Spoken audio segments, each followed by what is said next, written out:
Its 1914 Bohemian Grove Annal has a swastika on its cover, and inside it talks about how they're a German death cult founded by the Illuminati.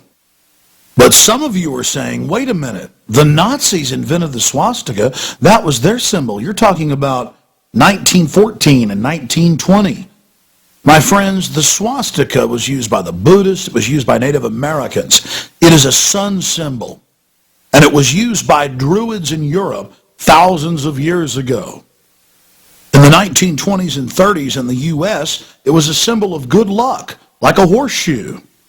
But for the Nazis and members of the Bohemian Grove, it was a symbol of power. And Adolf Hitler was obsessed with the occult. The roots of Nazi Germany grew out of groups like the Thule and Thule Society, organizations obsessed with black magic, which themselves sprung from older organizations like the Illuminati. All of these groups corresponded and called themselves Orders of the Death's Head. Adolf Hitler was a member of the Thule Society. Here you see one of their publication covers from 1919. He took their symbol as the signet of his party. It has been reported that after Madame Blavatsky died, Aleister Crowley became the head of the German Illuminati, also known as the OTO. Aleister Crowley was called the most evil man alive because of the bloodthirsty rituals he engaged in. It's important to note that both of his children died in questionable circumstances. So should we be surprised that the leader of the Third Reich, who killed millions of people, was an adherent of both of these sickening individuals? The Waffen-SS were the henchmen of the Nazi Party, and they wore an aluminum or silver death's head on their hats.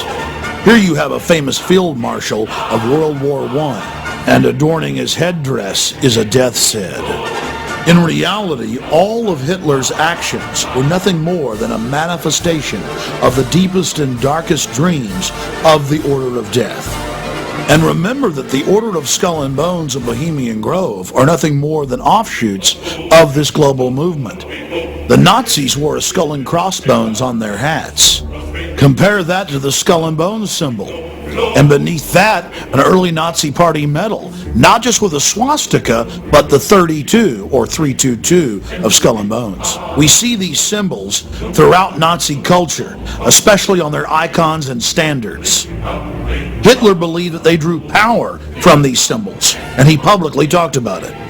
Here is an official photo taken from the Presidential Library of George Herbert Walker Bush, showing him standing with his classmates. And there it is, the Order of Death symbol, the skull and crossbones with 322 beneath it. Would it surprise you to know that one of the chief members of Bohemian Grove, Thomas Watson, was also an adherent of Adolf Hitler's ideology, and that international business machines were integral in controlling the death camps?